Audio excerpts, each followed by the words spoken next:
읽도록 하겠습니다. 함께 읽죠. 시작. 너희 마음의 눈을 밝히사 그의 부르심의 소망이 무엇이며 성단에서 그 기업의 영광의 풍성함이 무엇이며. 아멘. 우리가 지난주에 이어서 사도 바울의 기도를 함께 살펴보고 있습니다. 지난주 17절에서는 하나님의 그 계시함을 허락하사 하나님을 알게 해달라고 하는 기도를 드리죠. 하나님을 안다라는 것은 영적 지식을 의미합니다. 인간적 지식은 아무런 역사도 일으키지 못하지만 실제적으로 하는 영적 지식은 삶을 변화시키시고 우리의 삶을 이끄시는 원동력이 될 수 있다라고 이야기를 하시죠. 오늘 본문에서는 두 번째 기도를 주님 앞에 올리고 있는데요. 어떤 기도를 올리는지 다시 한번 읽어보도록 합니다. 1장 18절 다시 읽죠. 시작. 너희 마음의 눈을 밝히사 그의 부르심의 소망이 무엇이며 성단에서 그 기업의 영광의 풍성함이 무엇이며. 두 번째 기도는 마음의 눈을 밝혀달라라고 기도를 하고 있습니다. 육신의 눈이 아니죠. 마음의 눈, 이것은 영적인 눈, 영안을 의미합니다. 17절에서는 영적인 삶에 대해서 이야기를 했다면 18절에서는 이제 영안이, 영적인 눈이 열리기를 기도를 하고 있습니다. 바로기는 사도 바울의 이 기도와 같이 여러분과 저의 영안이 열려 하나님의 세계를 바라볼 수 있는 은혜가 있을 수 있게 되기를 축원을 드립니다. 이 영안이 열리는 것과 관련해서 구약에서 한 사건이 일어나는데요. 엘리사 시대에 엘리사가 도단성이라는 곳에 거주하게 됩니다. 근데 적군이었던 아람 군대가 그 첩보를 이제 입수해서 밤새 도단성을 에워쌉니다. 이 엘리사를 축포하기 위한 그런 방편이었죠. 아침에 사원이 일어나서 그 광경을 보고 두려움에 휩싸여 공포에 떨며 이 사실을 이 엘리사에게 보고를 하게 되죠. 그런데 엘리사가 걱정할 것 없다. 하나님의 군대가 저 적군보다 더 많다라는 얘기를 하면서 이런 기도를 그 상황을 위해서 하게 되어지는데요. 열왕기하 6장 17절을 함께 한번 읽어보도록 합니다. 사원을 위한 엘리사의 기도입니다. 함께 읽어보죠. 시작. 기도하여 이르되 여호와여 원하건대 그의 눈을 열어서 보게 하옵소서 하니 여호와께서 그 청년의 눈을 여시매 그가 보니 불말과 불병거가 산에 가득하여 엘리사를 둘렀더라. 여기서 말하는 눈은 어떤 눈을 의미하는 거죠? 영의 눈을 열어서 하나님의 군대를 보게 해달라고 하는 기도를 드리게 된 거죠. 근데 이 세계는, 이 영적 세계는 이미 엘리사가 보고 있었던 거예요. 엘리사의 눈은, 엘리사의 영혼은 이미 열려 있었던 거죠. 근데 사원의 눈은 닫혀 있었기 때문에 그를 위해서 기도한 것입니다. 여러분, 바울이 영안이 열리도록 기도하는 것처럼 엘리사도 영안이 열리도록 기도하고 있어요. 여러분들도 여러분 자신을 위해서 그리고 형제와 이웃들을 위해서 이 기도를 올릴 수 있게 되기를 축원을 드립니다. 왜냐하면 이 영안이 열리는 것은 하나님이 도우셔야만 가능해요. 우리가 열고 싶다고 열어지는 게 아니에요. 내 영안을 열어서 영적 세계를 봐야지. 열어지는 게 아니에요. 여러분, 우리의 육신의 눈이요, 내가 컨트롤이 가능하죠. 내가 눈을 열어서 이 세상을 바라볼 수 있습니다. 근데 영안은요, 내가 열려고 해서 열어지는 게 아니에요. 하나님의 열어주심, 하나님의 도우심이 있으면 가능해요. 여러분, 사실 내가 보는 영적 세계를 다른 사람이 볼 수 없는 경우도 있거든요. 근데 그건 하나님이 나를 열어주셨기 때문에 내가 한 거지, 내가 잘나서 그렇게 된 게 아니에요. 그래서 하나님의 은혜인 줄 알고 보지 못하는 형제와 이웃들을 위해서 기도할 수 있게 되기를 축원을 드립니다. 여러분, 이 영적 세계를 보지 못했을 때 이 사원의 마음은 두려움과 공포에 가득했죠. 그러나 영안이 열려서 영적 세계를 봤을 때 두려움은 사라지고 그 마음에 담대함과 그리고 강함이 찾아올 수 있었어요. 여러분, 우리가 이 세상만 바라보고 살아가면요, 두려움이 휩싸일 수밖에 없어요. 근데 영안이 열려서 하나님의 세상, 영적 세계를 바라보면 우리 마음속에 두려움 대신에 담대함이 그리고 강함이 가득하게 되어질 줄 믿습니다. 여러분, 이 시대에도 하나님께서는 우리에게 영안을 열어주시길 원하십니다. 한번 이 엘리사의 기도를 함께 한번 따라서 고백해 보겠습니다. 눈을 열어서 보게 하소서. 그렇죠? 눈을 열어서 보게 하소서. 우리의 영안을 열어서 영적 세계를 보게 해달라고 하는 기도가 우리한테 필요한 거예요.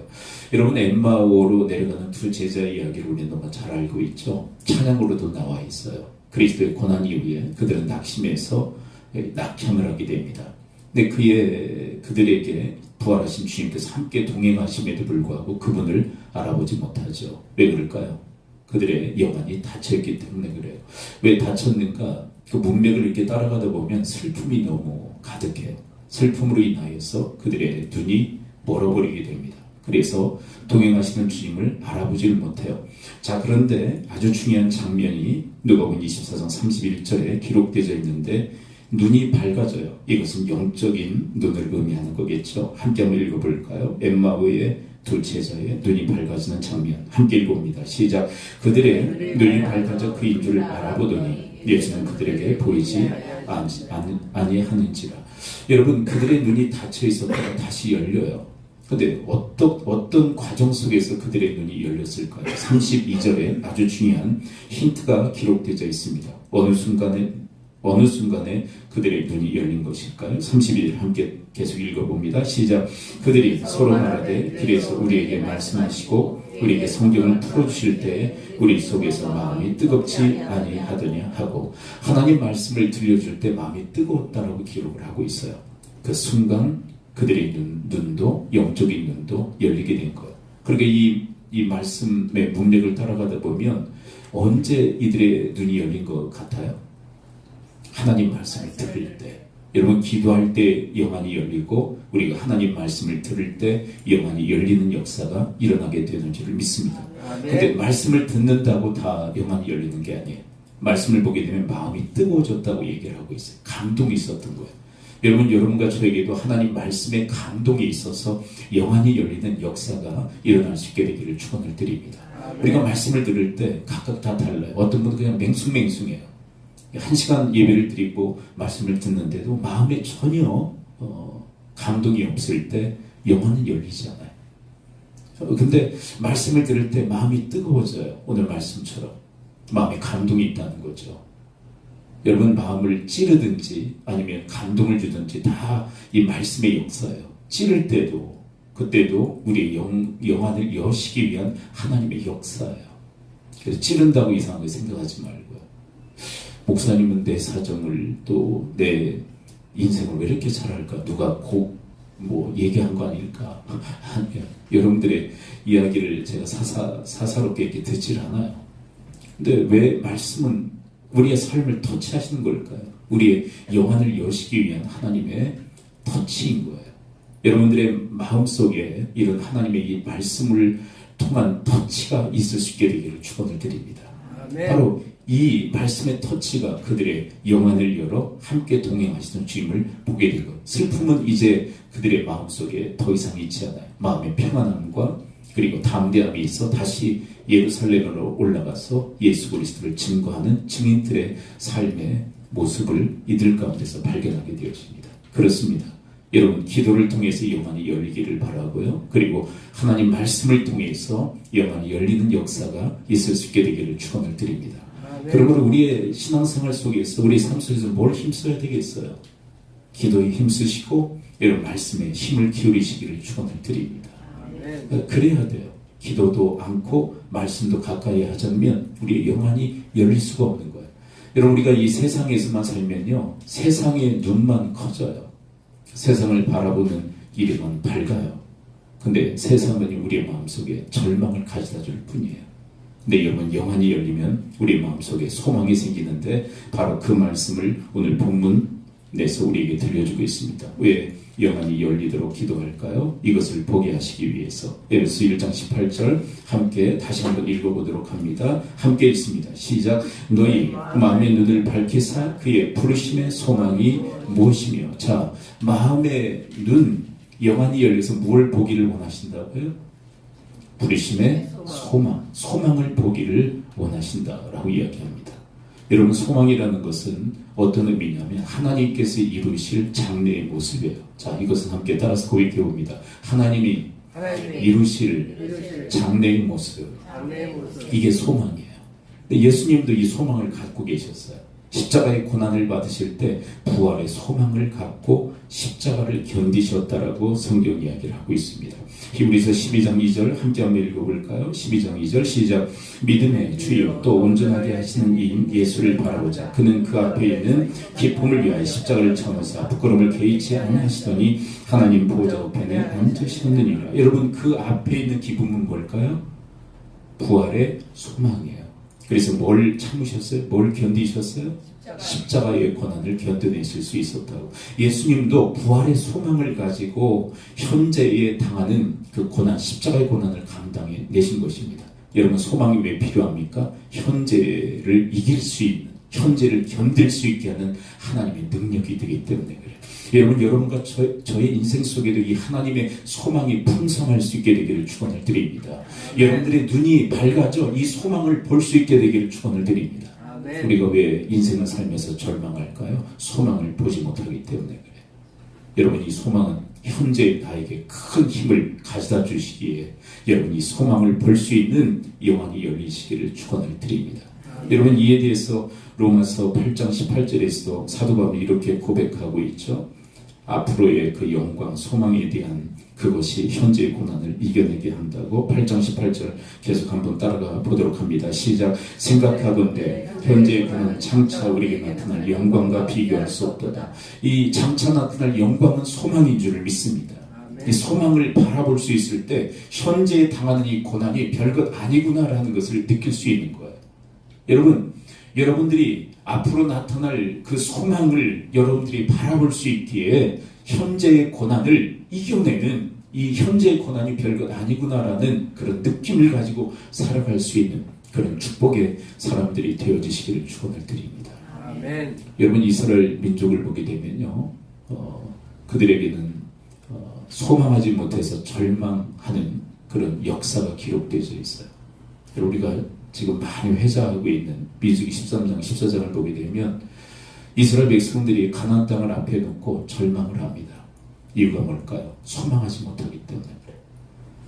여러분, 어떤 분들은 그냥 아무것도 없이 인생을 산다고 생각하지만요, 소망하지 않으면 우리는 절망해요. 소망할 거냐 절망할 거냐. 근데 소망하면 절망하지 않아요. 근데 소망하지 못하면 절망해요. 여러분, 여호수아와 갈렙은 그 와중에서도 절망하는 그 백성들 그 틈바구니 속에서도 소망해요. 어떻게 소망했는지 우리 너무 잘 알고 있죠. 민수기 14장 7절부터 9절까지 함께 한달음에 함께 읽어볼까요? 7절부터 9절 시작. 이스라엘 온 회중이 말하이르되 우리가 두루다니며 정탐한 땅은 심히 아름다운 땅이라. 여호와께서 우리를 기뻐하시면 우리 그 땅으로 인도하여 드리시고 우리에게 주시리라. 이는 과연 젖과 꿀이 흐르는 땅이라. 다만 여호와를 거역하지는 말라. 또 그 땅 백성을 두려워하지 말라. 그들은 우리의 먹이라. 그들의 보호자는 그들이 떠났고 여호와가 우리와 함께 하시니 그들을 두려워하지 말라. 심히 아름다운 땅이다. 젖과 꿀이 흐르는 땅이다. 그리고 두려워하지 말아라. 여러분, 이 여호수아 갈렙에는, 갈렙의 그 심령에는 왜 두려움이 없을까요? 소망하기 때문에 그래요. 여러분, 소망하면 이 땅에서 우리가 느낄 수밖에 없는 그 두려움이 떠나가는 역사가 있게 되는 줄 믿습니다. 아멘. 두려움이 기숙할 수가 없는 거예요. 소망하면. 근데 여호수아와 갈렙은 소망하고 있는 거예요. 하나님이 우리가 함께 하시고 능히 취할 수 있다. 가나안 땅을 지금 소망하고 있지 않습니까? 그러나 백성들은 절망하고 있어요. 왜? 여호수아와 갈렙과 같은 소망이 없기 때문에 그래요. 그래서 1절부터 우리 함께 한번 보면요, 그들이 얼마나 절망하고 있는지 4절까지 또 한달음에 함께 읽어볼까요? 14장 1절부터 우리 4절까지 함께 읽어봅니다. 시작. 온 회중이 소리를 높여 부르짖으며 백성이 밤새도록 통곡하였더라. 이스라엘 자손이 다 모세와 아론을 원망하며 온 회중이 그들에게 이르되 우리가 애굽 땅에 죽었거나 이 광야에 죽었으면 좋았을 것을 하며 어찌하여 여호와가 우리를 그 땅으로 인도하여 칼에 쓰러지게 하려 하는가. 우리 처자가 사로잡히리니 애굽으로 돌아가는 것이 낫지 아니하리라. 이에 서로 말하되 우리가 한 지관을 세우고 애굽으로 돌아가자 하며 그들은 절망하고 있어요. 근데 왜 절망하느냐? 성경은 아주 단순하게 해석해요. 소망하지 않았기 때문에 그래요. 여호수아와 갈렙과 같은 소망이 없기에 이들은 절망하고 있는 거예요. 현실 앞에서. 여러분, 소망을 보지 못하면 현실만 보게 돼 있어요. 초롱성과 같은 가나안 땅, 자기들보다 신장이 원대하게 큰 그 원주민들, 현실만 보게 돼 있어요. 여러분, 우리가 하나님이 보여주시는 소망을 보지 못하면 현실만 보게 돼요. 여러분들의 현실은 어때요? 힘들고 어렵잖아요. 여러분, 좀 더 나아지면, 그러면요, 죽을 때까지 그런 현실을 맞닥뜨릴 수가 없어요. 예전에도 힘들고 어려웠고 지금도 힘들고 어려워요. 근데 그 힘들고 어려운 것만 보게 되면 우리는 절망하게 돼요. 좌절하게 돼요. 그러나 여호수아 갈렙은 소망했기에 두려움이 없었고요. 담대했고 그들은 우리의 먹이다, 우리의 밥이다라고까지 고백하는 그들의 모습을 보게 돼요. 여러분, 소망은 현재의 나에게 엄청난 하나님의 능력이 되는 줄 믿습니다. 그래서 소망할 것을 우리에게 말씀하고 있는 거예요. 여러분, 우리 교회에도 또 우리 가정에도 아이들이 크고 있는데요. 어린 아이들이 이렇게 태어나면 가장 힘든 육아 전쟁이 일어나지 않습니까? 그래서 육아와 관련해서 아주 심각한 말들이 많이 이렇게 나오는데 그중 하나가 독박 육아 아닙니까? 혼자 육아한다는 게 얼마나 큰 고통인지 독박 육아라는 말도 나와요. 그래서 함께 돌봄의 시스템을 갖추지 않습니까? 조부모도 동원이 돼요. 그래서 요즘은 조부모가 아이들을 돌보지 않으면 아이를 키울 수 없는 그런 시대가 되어버리고 말았어요. 그럼에도 불구하고 아이를 우리가 키울 수 있는 이유가 있다면 소망하기 때문에 그래요. 어떤 소망이 있을까? 힘들고 어려워도 밤잠을 자지 못해도 아이들을 키우는 이유가 뭘까? 소망이 있기 때문에 그래요. 어떤 소망일까요? 아이들이 잘한다. 그렇죠? 근데 그 소망은 틀림없이 이루어지지 않던가요? 잘하잖아요. 잘하는 성장이 있고 성숙이 있기 때문에 그걸 바라보고 육아 전쟁에 우리가 임하는 거 아닙니까? 여러분, 저도 초등학교 1학년 때 죽음에 대한 두려움과 공포를 느꼈는데요. 그리스도 예수를 믿고 천국을 소망하게 됐어요. 근데 천국을 소망하니까요, 그토록 두렵고 공포를 느끼게 했던 죽음의 문제가 해결되어지더라고요. 여러분, 죽음의 문제는 현실적 문제고 현재의 문제예요. 근데 여러분, 그리스도 예수 안에 있어 우리가 천국을 소망하게 될 때 이 현실적 문제, 죽음의 문제가 해결되는 역사가 일어나게 되는 줄 믿습니다. 아멘. 가끔가다 아내한테 이 얘기 하다가 구사리를 먹고 그러는데, 나는 언제 죽든 천국에 가니까 나는 난 지금 죽어도 괜찮아. 그랬더니 책임질 거 다 책임지고 가라고. 애들 다 크는 거 다 보고 애들 장성한 다음에 가라고. 근데 저는 농담이 아니에요. 천국에 대한 소망이 있어요. 그래서 죽음에 대한 두려움이 없어요. 공포가 없어요.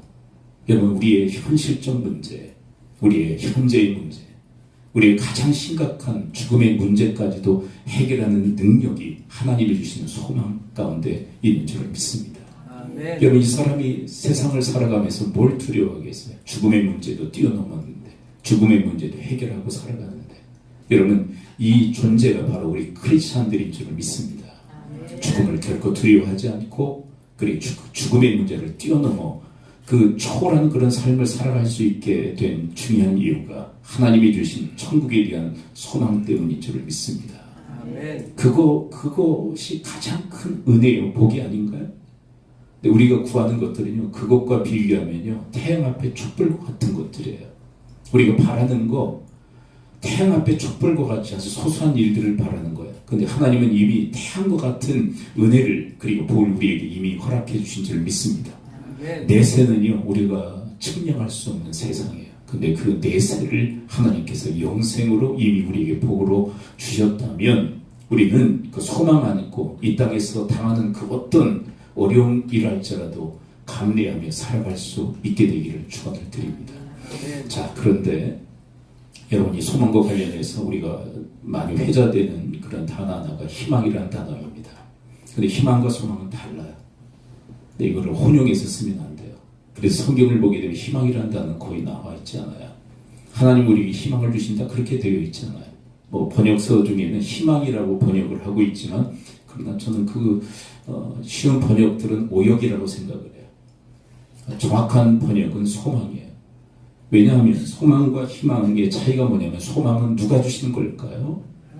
하나님이 주시는 거라면 희망은 누가 만드는 걸까요? 사람 편에서 만드는 거예요. 그래서 희망이라고 하는 것은 아까 소망에 대한 정의를 내렸었죠. 소망은 뭐라고 그랬어요? 하나님께서 이루실 장래의 모습. 누구와 함께? 우리와 함께. 그래서 하나님으로 말미암는 거예요. 근데 희망은요, 내가 기대하는 미래의 모습이에요. 내가 기대하는. 그래서 이루어질 때도 있고 이루어지지 않을 때가 있어요. 왜 그럴까요? 나의 능력에 한계가 있기 때문에. 그러나 하나님의 소망은 100% 이루어지는데 누가 이루시기 때문에? 하나님이 이루시기 때문에. 그래서 인간의 희망은요, 되는 부분도 있고 안 되는 부분이 있어요. 그래서 안 되는 것 가지고 자꾸 희망을 주는 것에 대해서 뭐라고 얘기합니까? 희망 고문이라고 얘기하는 거예요. 근데 소망 고문이라고는 얘기 안 하잖아요. 왜냐하면 희망은 이루어지기도 하지만 이루어지지 않는 경우도 너무나도 많기 때문에. 여러분, 오병이어의 그 이적 이후에 사람들이 희망을 갖고 예수님을 따릅니다. 많은 사람들이 모였어요. 남자들만 5,000명이 그 오병이어의 그 이적에 참여했다라고 기록하고 있으면, 그리고 여성분들 그리고 아이들까지 포함을 하면 한 15,000, 2만에 가까운 사람들이 그 오병이어의 이적에 참여했을 거예요. 그 소문이 나면서 몇만 명의 사람들이 예수님 곁에 모여들었을 거예요. 그들의 희망이 뭡니까? 요한복음 6장 15절에 그들의 희망이 기록되어 있습니다. 예수님도 꿰뚫어 알고 계시죠? 6장 15절 함께 읽어봅니다. 시작. 그러므로 예수께서 그들이 와서 자기를 억지로 붙들어 임금으로 삼은 줄 아시고 다시 혼자 산으로 떠나갔습니다. 그들의 희망은 뭡니까? 그토록 많이 모여들었던 몇만 명의 사람들이 예수님을 향한 희망이 뭐죠? 그냥 임금 삼으려고 하는 게 희망이잖아요. 왜요? 먹고 사는 문제 해결되겠다. 그러면 여러분들 같으면 예수님이라면 어떻게 하시겠어요? 한 번 더 이벤트 열어주시고 그럼 얼마나 더 모여들겠어요? 아싸. 그리고 제자들이 얼마나 좋아하겠습니까? 예수님 흥행하셨습니다. 흥행. 예수님의 인기는 짱입니다. 더 많이 모여들어서 10만 이상이 모여들었습니다. 근데 예수님은요, 그 희망을 채워주시잖아요. 그걸 어떻게 하셨어요? 그 희망을 어떻게 하십니까? 떠나버리세요. 희망? 아무런 관심이 없어요. 희망에 대해서. 인간의 희망에 대해서 아무런 관심이 없으신 거예요. 그리고 주님은 소망을 그들에게 말씀하십니다. 예수님의 소망이죠. 요한복음 6장 35절 함께 읽어봅니다. 시작. 예수께서 이르시되 나는 생명의 떡이니 내게 오는 자는 결코 줄이지 아니할 터이요 나를 믿는 자는 영원히 목마르지 아니하리라. 이것이 예수님의 소망이에요. 내가 생명의 떡인데 나를 먹고 마심으로 너희들이 영생을 얻는 것이 나의 소망이다. 그리고 하나님의 능력으로 이 십자가를 감당하시고 부활하심으로 우리에게 생명의 떡이 되신 줄을 믿습니다. 그래서 오고 가는 시대 속에서 얼마나 많은 사람들이 생명을 얻고 영생을 얻게 되었어요. 그리스도의 소망은 반드시 성취되어졌고 성취되어져 가고 있는 줄 믿습니다. 그런데 인간의 희망에 대해서는요, 주님은 관심이 없으신 거예요. 그런데 문제가 뭐냐면 이 소망에 대해서 얘기했을 때 요한복음 6장 66절에서 그들의 태도입니다. 희망을 가졌던 그들은 어떻게 행동하는지 함께 볼까요? 6장 66절 함께 읽습니다. 시작. 그때부터 그의 제자 중에서 많은 사람이 떠나가고 다시 그와 함께 다니지 아니하더라. 희망이 성취되지 않으니까 어떻게 합니까? 여러분, 희망이 중요해요? 소망이 중요해요? 근데 이들은 왜 떠나는 걸까요? 희망이 채워지지 않으니까. 여전히 그들은 희망적 존재들이에요. 여러분, 우리 신앙생활에도 이게 문제가 돼요. 우리 인간의 희망을 붙들고 있으면 소망을 붙들지 못해요. 우리가 소망을 붙들고 있는 한, 제가 지금 뭐라고 그랬어요? 반대. 희망을 붙들고 있는 한 소망을 붙들지 못해요. 여러분, 우리가 이 두 개를 이렇게 붙들고 있어요. 희망을 붙들고 있어요. 근데 하나님은 소망을 주셔요. 그럼 어떻게 해야 돼요? 희망 내려놓고 소망을 붙들어야 돼요. 근데 이들은요, 여전히 그냥 희망만 붙들고 있는 거예요. 임금 되셨으면 좋겠다. 이 시대에 메시아에 대한 기대가 있었는데요. 예수님이 딱 맞는 메시아상이었어요. 그들의 희망이 뭐냐면, 메시아에 대한 희망이 뭐냐면 군사적, 정치적으로 우리를 해방시킬 메시아가 될 수 있겠다. 예수 그리스도가. 여러분, 정치적, 군사적 메시아는요, 모세와 같은 그런 지도자를 그들이 꿈꿨던 거예요. 여러분, 모세는요, 이스라엘 백성들을 애굽의 복종 가운데서 해방시키고 자유케 했던 그런 구약시대의 영도자 아니었습니까? 로마의 폭정 가운데 있었던 이스라엘 백성들은 바로 그런 모세와 같은 메시아를 기대하고 있었던 거예요. 근데 예수님을 보니까 그럴 수 있는 분으로 본 거예요. 희망이에요, 희망. 정치적 그리고 군사적 메시아가 될 수 있겠다. 희망을 품었는데 그래서 예루살렘 입성할 때 호산나 호산나 하면서 얼마나 열광합니까? 왜? 희망에 부합할 존재로 여겼기 때문에. 근데 잡히시고 십자가형에 처해졌을 때 그들의 과정을 보게 되면요, 완전히 돌변해서 예수를 십자가에 못 박으라고 외칩니다. 왜 그럴까요? 희망을 어그러뜨리니까 예수님을 죽이려고 했던 거예요. 함께 동조하는 모습을 보게 되었습니다. 여러분, 희망을 우리가 붙든 한 하나님의 소망이 보이지 않는 거예요. 여러분, 우리가 아까 엠마오로 내려가는 두 제자에 대한 얘기를 했잖아요. 슬픔의 눈이 가려지는 것처럼 희망으로 우리는 눈이 가려지는 거예요. 여러분, 여러분들의 희망을 가지고 기도하고 있지는 않나요? 나의 희망. 내가 이렇게 됐으면 좋겠어. 내 남편이, 내 아내가 이렇게 됐으면 좋겠어라는 희망을 가지고 기도하고 있지 않나요? 그러면 그렇게 하면 할수록 여러분들의 희망이 강렬하면 강렬할수록 하나님의 소망은 보이지 않습니다. 왜 그럴까요? 그 희망 때문에 눈이 멀어버리는 거예요. 여러분들의 자녀를 위해서 희망을 붙들고 기도하고 있지 않나요? 하나님, 내 자녀들 이렇게 되게 해주세요. 저렇게 되게 해주세요. 인류 대학을 가게 하시고 인류 기업을 들어가게 하시고 떵떵거리며 살게 해주세요. 이건 희망 아닌가요? 희망? 근데 그래서 하나님의 소망이 보이지 않는 거예요. 왜요? 내 희망 때문에 눈이 가려워지고 있는 거예요. 그러면 사랑하는 성도들, 예수님이 주시는 소망을 품기로 하십니까? 여러분의 희망을 다 내려놓을 수 있게 되기를 축원을 드립니다. 아멘. 희망이 사실은 소망을 회방하고 있는 거예요. 이스라엘 민족이 그랬고 오병이어 이적 이후에 수많은 사람들이 그랬어요. 희망 때문에 지금 문제가 일어나고 있는 거예요.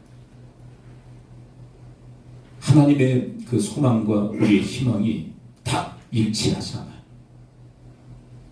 도리어 하나님의 소망에 대해서 우리의 희망이 적대적일 때가 너무도 많아요. 그리고 우리는 잘못된 하나님상을 만들어내요. 희망으로 인해서. 이런 하나님이에요. 어떤 하나님? 내 희망을 성취하시고 이루신 하나님. 이 완전 생판 이상한 하나님을 만들어내요. 이게 우상 숭배입니다.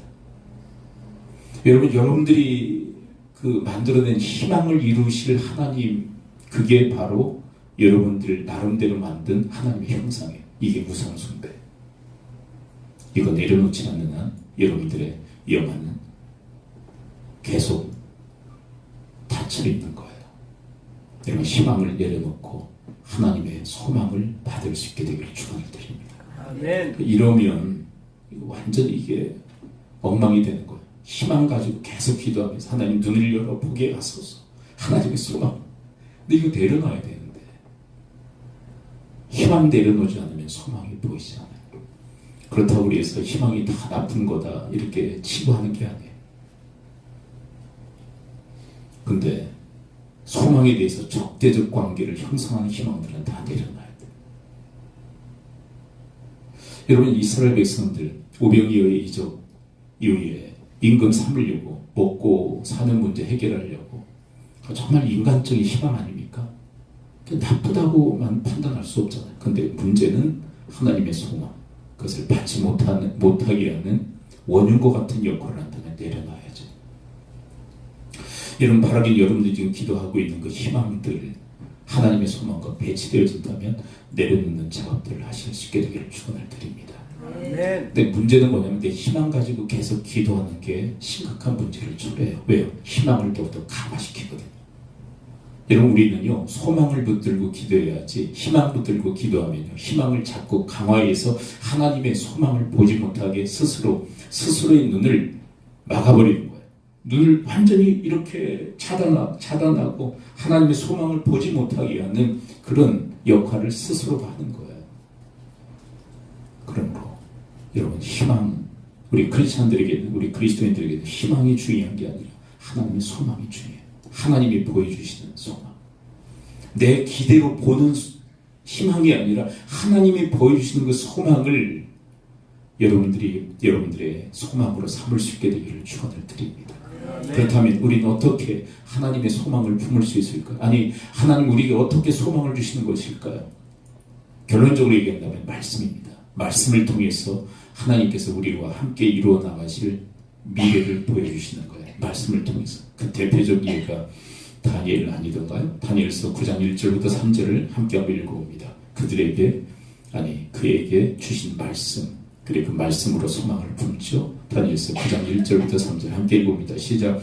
메대 족속 아수르의 아들 다리오가 갈대아 나라 왕으로 세움을 받던 첫해 곧 그 통치 원년에 나 다니엘의 책을 통해 여호와께서 말씀으로 선지자 예레미야에게 알려주신 그 연수를 깨달았느니 곧 예루살렘을 황폐하면 70년 만에 그 지를 하신 것이니라. 3절 내가 금식함에 베옷을 입고 죄를 덮어쓰고 주 하나님께 기도하며 간구하기를 결심하고. 하나님이 주시는 소망이 뭡니까? 말씀을 통해 주시잖아요. 70년 후에 포로 시대가 끝나고 너희들이 다시 예루살렘으로 고국으로 돌아오게 할 것이다라는 하나님 말씀, 그 말씀의 소망에 사로잡혀 기도할 결심을 하고 기도해요. 소망의 기도인 거예요. 그리고 고레스 원년에 이 말씀이 성취되어집니다. 하나님의 소망은 반드시 100% 성취되어지는데 그것이 바로 하나님께로부터 말미암았기 때문인 줄 믿습니다. 70년 후에 근데 그 모습을 다니엘이 봐요. 왜냐하면 고레스 시대까지 이 다니엘이 살거든요. 근데 너무 고령이었기 때문에 돌아가지 못한 것 같아요. 근데 그 소망이 이루어지는 모습을 보고 죽어요, 다니엘. 여러분, 하나님이 말씀을 통해서 우리에게 소망을 보여주시는데 말씀을 통해서 소망을 품을 수 있게 되기를 축원을 드립니다. 그 소망을 위해서 기도할 때 반드시 이루어지는 역사가 일어납니다. 여러분, 저는 개인적으로 저에게 주시는 소망의 말씀은 디모데후서 3장 15절부터 17절의 말씀이에요. 근데 4장에서는 좀 심각한 얘기들을 하죠. 우리가 말씀을 전할 때 형통하기만 하진 않을 것이다. 영광만 있을 건 아니다. 고난을 견뎌 내야만 할 것을 얘기해요. 그러면서 그 고난을 능히 견디게 하는 하나님의 소망이 있다고 얘기해요. 어떤 말씀일까요? 우리 함께 15절부터 17절까지 함께 읽어볼까요? 말씀을 전할 때 이런 소망의 역사들, 이 영광이 있을 것을 우리에게 얘기합니다. 이 소망을 붙들고 우리는 말씀을 전하는 이 사역을 감당해야 할 것이에요. 15절부터 17절 함께 읽어봅니다. 시작. 또 어려서부터 성경은 능히도로 하여 그리스도 예수 안에 있는 믿음으로 말미암아 구원에 있는 지혜가 있게 하느니라. 모든 성경은 하나님의 감동으로 된 것으로 교훈과 책망과 바르게 함과 이로 교육하게 유익하니 이는 하나님의 사람을 온전하게 하며 모든 선한 일을 행할 능력을 갖추게 하려 함이라. 예수 그리스도를 믿음으로 구원에 이르는 지혜가 있게 된다고. 이게 하나님의 소망이 아닌가요? 모든 성경은 하나님의 감동으로 된 것으로 교훈과 책망과 바르게 함과 의로 교육한다고. 그래서 하나님의 사람으로 온전하게 할 것이며 모든 선한 일을 행할 능력을 갖추게 하실 것이라. 이게 하나님의 소망이 아닌가요? 우리 교회의 역사 그리고 현장을 여러분과 저는 너무 잘 알아요. 여러분 좌절과 그리고 낙심도 있었어요. 그럼에도 불구하고 이 모든 것을 다 상쇄할 수 있는 하나님의 은혜가 우리에게 주어지는데 그것이 바로 하나님의 영광의 소망인 줄 믿습니다. 그럼에도 불구하고 너들에게 준 소망이 바로 이것이라고. 근데 그 소망은 하나님께로부터 말미암았기에 하나님이 이루시고 성취하시는 줄 믿습니다. 여러분, 이 역사 현장에 우리는 수저 젓가락을 얹을 뿐이에요. 그리고 그 역사는 하나님께서 이루실 줄 믿습니다. 많은 사람, 하나님께서는요 거기에 현혹되신 분이 아니죠.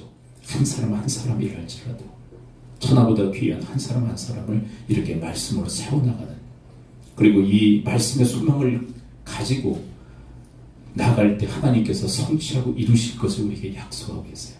이것은 100% 하나님이 응답하실 소망인 줄 믿습니다. 여러분들 각자에게도 말씀을 통해서 주시는 소망들이 있을 거예요. 여러분 나이가 들어가면서, 여러분들이 연세가 들어가면서 소망을 잃어버리는 자가 아니라 말씀을 통해서 더욱더 풍성해지는 그런 하나님의 사람들이 되어지시기를 축원을 드립니다. 여러분 에베소서 중요한 주제가 뭐라고 그랬어요? 2장 7절의 말씀, 풍성한 하나님의 은혜. 네, 그 하나가 뭡니까? 풍성한 소망이 우리에게 주어지고 있다는 거예요. 그걸 볼 수 있도록 영안이 열리도록 기도하고 있는 것이죠. 기도합니다. 우리 시간 함께 기도할까요? 아버지 하나님, 저희들의 마음의 눈, 영적인 눈도 열어주시어서